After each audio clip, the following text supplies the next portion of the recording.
This is the 2024 Brewtubers Online Brewers Club Beer Experiment, Fruited American Wheat. Thanks to our sponsors. 5 Star Chemicals.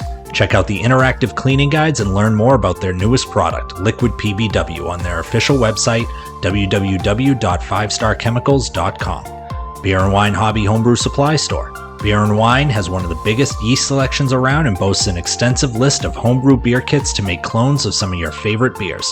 Check them out at www.beer-wine.com and tell them Brewtubers sent you in the order comment box. Let's get sipping.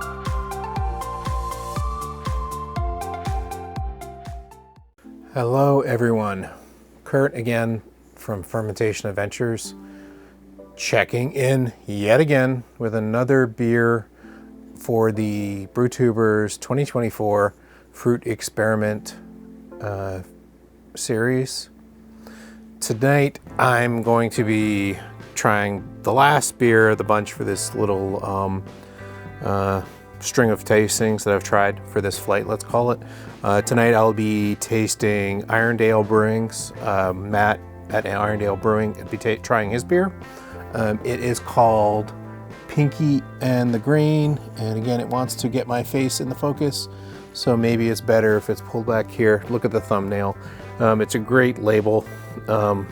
Unfortunately I can't get a good picture of it, getting a little bit of glare here and everything else, but Matt did a fantastic job on the label. It is again, Matt's variable, his strawberry variable was True Citrus Crystallized Strawberry.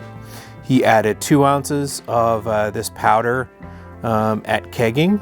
Again, it was 2 ounces of the powder in a 2.5 gallon batch. He brewed it on 5/26 back in May, kegged it on June 9th, and bottled it on June 30th. His vitals, his OG was a little bit higher than a lot of us, other than Matt at Wrecked, but his OG was 1065. His FG was 1018, which is a little bit high, and his ABV then resulted in 6.2%, an IBU of 21, which matches pretty much everyone else. So standard story with this, 16 ounce, this is a 16 ounce PET bottle. If I look at in the light, very clear. A lot of the beers have been pretty clear at first pouring. I'll pour a full glass, leave a little bit of the beer behind in the bottle, run through on the kind of the initial thoughts, more or less the overall review, of the beer poured from the bottle as a normal person would. Then I'm gonna rouse up the dregs or the last bit of beer in the bottle and add that into the glass, which is kind of more typical for at least a German Hefeweizen or a German beer. You'd do that. I do it with my IPAs too, if they've been sitting around for a while, my hazy IPAs. But yeah, that's kind of my process, and I kind of just go through this as a typical, not doing any sort of BJCP judging here, but I do kind of follow that overall process and try to hit the categories as I'm going through here. So let's open the top and make me look like a weakling here. Oh, here we go. Now we're making some movement. So let's see what we got. Oh, there you go. Nice little hiss. Nothing gushing out, which is always a bonus. Let's pour it into the glass. And oh, there you go. It is, quite clear and quite yellow, quite dark. Actually darker than some of the other beers. Actually, there is a little bit of haze to this in the glass. It's not as clear as some of the other ones. From memory, I just did Dave Big Dog's beer probably about 40 minutes ago, and his was quite clear, but it was also very light yellow. So I don't know if this is sort of a reflection on the FG, since Matt finished out at 1018, and Dave and most of the rest of us were in like about 1008, 1009, in that range. Oh well. Yeah, so this is the one that I recall. This is like straight strawberry quick off the nose. My kids have strawberry quick. They were in a big kick on that for a while. Powder right off the nose. This is exactly what it smells like. And it's just dominating everything. Let's see if we can get anything else. I guess probably I should probably finish the appearance. I'm getting a bit of white foam around the ringlet glass, a little skim of foam on the top. Not seeing any kind of crazy nucleation come up, but we obviously have carbonation in here. But yeah, this is strawberry quick through and through. So trying to see if we get anything else. I do get in kind of the finish when I'm sniffing and inhaling, I do kind of get a bit of the base beer coming through, I think. But yeah, that strawberry quick nose is really drowning everything else out, unfortunately. So yeah, not really getting any, what I would expect, any kind of, there's no hop presence, which is kind of typical for most of the beers. There's no malt really coming through, not really getting any yeast character.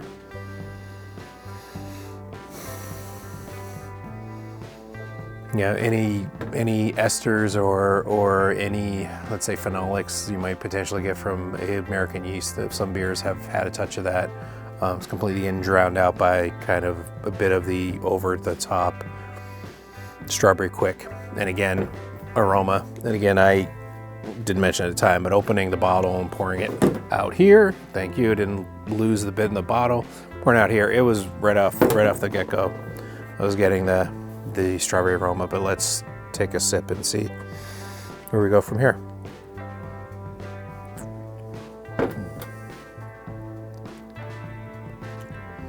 Oh wow,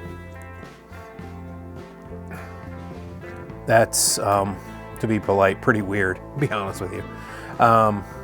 So yeah, the aroma is all strawberry quick, but the beer, yeah, it really tastes more like what cereal is it? That's what it's coming off like. It's coming off like it was one of these strawberry cereals. I know it's something I had, one of these sugar cereals I've had way back when I'm trying to, it's not Fruit Loops. It's like, name that cereal. Which is the strawberry cereal I'm getting from this?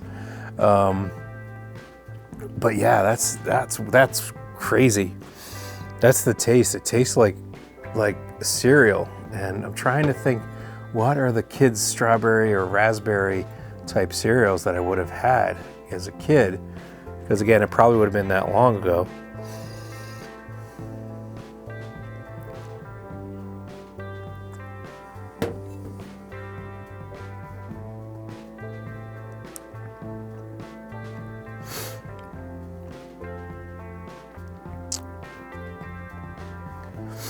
But yeah, that's really thrown me. So okay, let's step back before I try to remember what that cereal I'm thinking of comes to the fore. Yeah, I'm trying to think, because I always wanted, as a kid, I think it was the Flintstones one. Which strawberry was it? It was like Flintstones or something. There was a chocolate version, and then there was a berry version, a berry flavor. And I wanted the chocolate, and my parents would only buy me the berry one. And that's what I'm trying to recall what it is. So maybe it was Fruity Pebbles. Maybe that's what I'm thinking of. Yeah, because it's like weird. I kind of get, it's evoking a little bit of a graininess too when I'm tasting it. So maybe that's a little bit of a malt come through and a little bit of the wheat character that was in the strawberry. That's what I think I was thinking. It was Fruity Pebbles.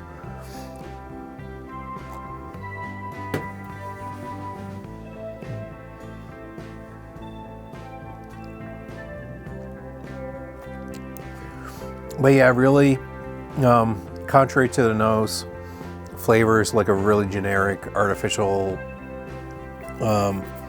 berry flavor, I would say. Not really coming off so much as like a strawberry. Tasting some of the other beers, we know what real strawberries like. So this is really coming off as kind of intensely artificial, unfortunately. I do get, a bit of bitterness kind of cutting the palate in the back. Mouthfeel is a very much a medium mouthfeel. It's a bit, I wouldn't say viscous, certainly not as thick as Andrew's beer, which I just tried a little while ago, but Very, very, for the style, very full mouthfeel. Again, it's not really like a full stout, but mouthfeel's a little much. Some, nice offsetting bitterness with maybe a hint of like a herbal hop in the finish as well. But then the actual finish itself is, fairly watery, which is interesting. And again, the nose is strawberry quick. It's a really weird beer.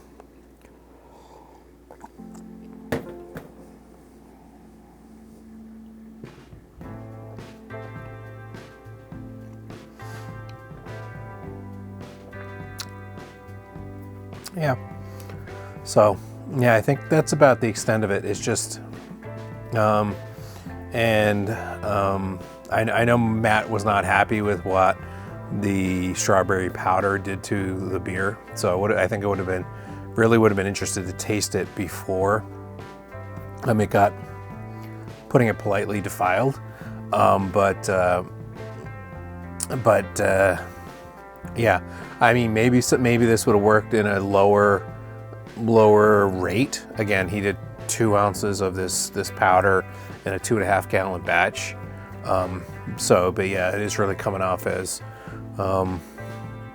somewhat intense. Everything's getting overwhelmed by the powder itself. So let's try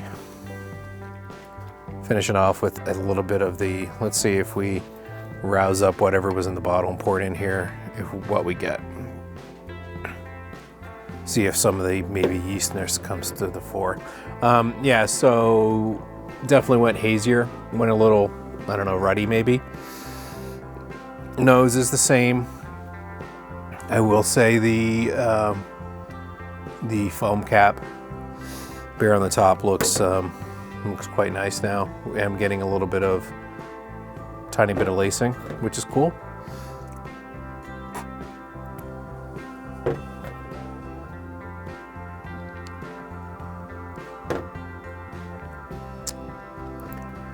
Yeah, and really, I'm not getting any difference. The mouthfeel was, a nice medium, which I think was kind of nice with the finish, but again, there's a lot of the artificial sweet type flavors that are in here. And again, I don't know if it's necessary. I don't know if the powder is truly coming from strawberry or not, but it really comes off as quite artificial tasting after, being, eating strawberries, trying some beers that had real strawberry puree added into them. So, unfortunately, this is not a path I'd take in using this if I'm trying to recreate a strawberry wheat beer, unfortunately. So, but yeah, thanks for sending this along, Matt. Again, I really would have liked to taste this before the flavoring got added. I think the beer underneath it was